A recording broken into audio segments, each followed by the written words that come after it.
Assalamualaikum warahmatullahi wabarakatuh. Perkenalkan, nama saya Reza Fuadi, NIM 23130001203, kelas 1 SDA 1. Materi kali ini yaitu tentang rotasi dan revolusi bumi. Pembahasan materi kita kali ini yaitu membahas rotasi dan revolusi bumi. Saat kalian berada di rumah, berdiri dan rasakanlah tanah tempat kalian berpijak. Apakah kalian dapat merasakan bumi berputar? Ternyata bumi itu berputar pada porosnya. Poros adalah garis tempat berputar yang menghubungkan bumi, bagian kutub utara dan bagian kutub selatan. Nah, kalian bisa perhatikan yang dimaksud dengan poros bumi adalah garis khayal yang berwarna kuning seperti yang dijelaskan.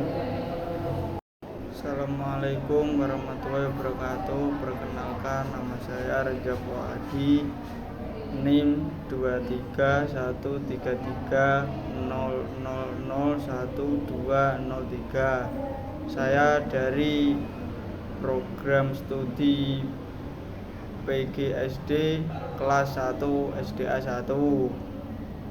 Pembahasan materi kali ini yaitu membahas tentang rotasi dan revolusi bumi. Langsung saja ke pembahasan pertama, yaitu kita akan membahas tentang rotasi dan revolusi bumi. Saat kalian berada di rumah berdiri dan rasakanlah tanah kalian berpijak. Apakah kalian dapat merasakan bumi berputar?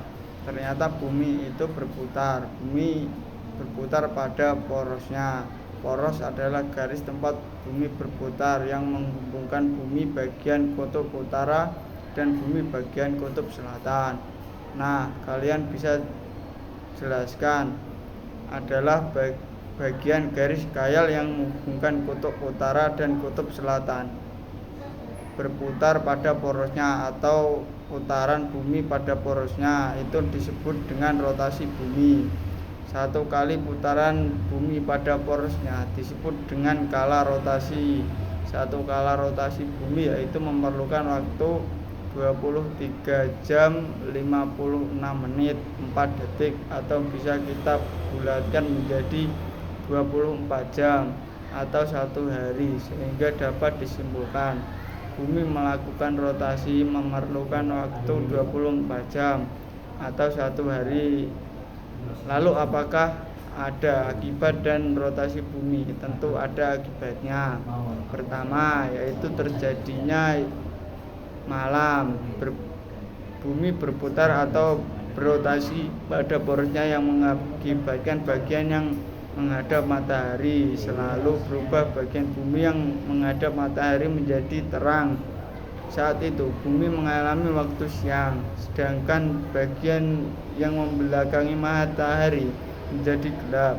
Saat itu bumi mengalami waktu malam. Jadi kita simpulkan bahwa rotasi bumi mengakibatkan terjadinya siang dan malam. Nah, kemudian akibat yang ditimbulkan dari adanya rotasi bumi yang kedua yaitu terjadinya gerak semu harian matahari. Gerak semu harian matahari ini adalah seolah-olah matahari bergerak dari timur ke barat pada waktu terbit dan terbenam. Tapi pada kenyataannya bumi yang berputar, yang bergerak mengelilingi matahari, bukan matahari yang bergerak seperti akibat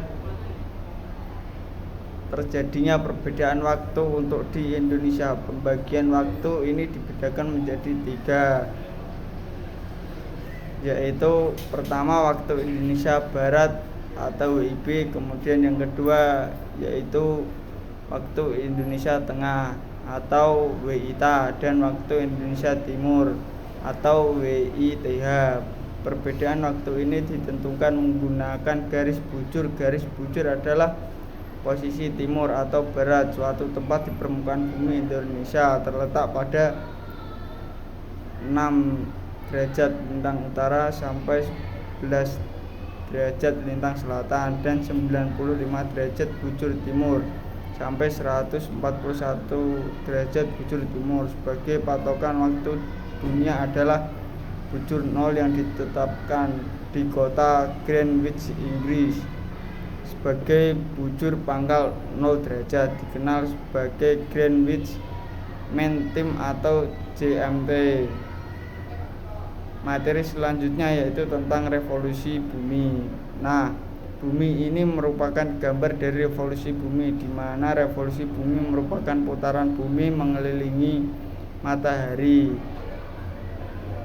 Bumi mengelilingi matahari ini disebut dengan revolusi bumi atau kala revolusi memerlukan waktu 365 seperempat hari atau 1 tahun. Jadi dapat kita simpulkan bahwa bumi melakukan rotasi atau mengelilingi matahari yaitu selama 1 tahun dalam 1 kali kala revolusinya. Selanjutnya kita akan membahas akibat dari revolusi bumi ini. Nah, akibat dari revolusi yang pertama yaitu terjadinya perbedaan musim. Terjadi di belahan bumi utara perbedaan musim selama 1 tahun di belahan bumi utara dan belahan bumi selatan. 21 Maret hingga 20 Juni di belahan bumi utara terjadi musim semi, sedangkan belahan bumi selatan terjadi musim gugur. Kemudian di rentang waktu tanggal 1 Juni hingga 22 September di belahan bumi utara terjadi musim panas, sedangkan di bumi musim dingin pada rentang waktu 23 September hingga 21 Desember di belahan bumi utara terjadi musim gugur, sedangkan di belahan bumi musim selatan terjadi musim semi, dan rentang waktu 22 Desember hingga 20 Maret bagian belahan bumi utara terjadi musim dingin, sedangkan di belahan selatan terjadi musim panas. Nah, itulah perbedaan dan perubahan musim dalam waktu setahun. Kemudian akibat dari evolusi yang kedua yaitu terjadinya perbedaan lamanya siang dan malam di Indonesia.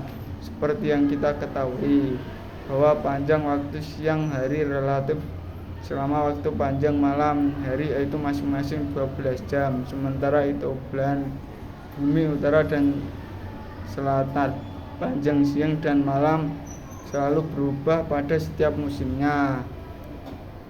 Oke, sekian dari saya, masih panjang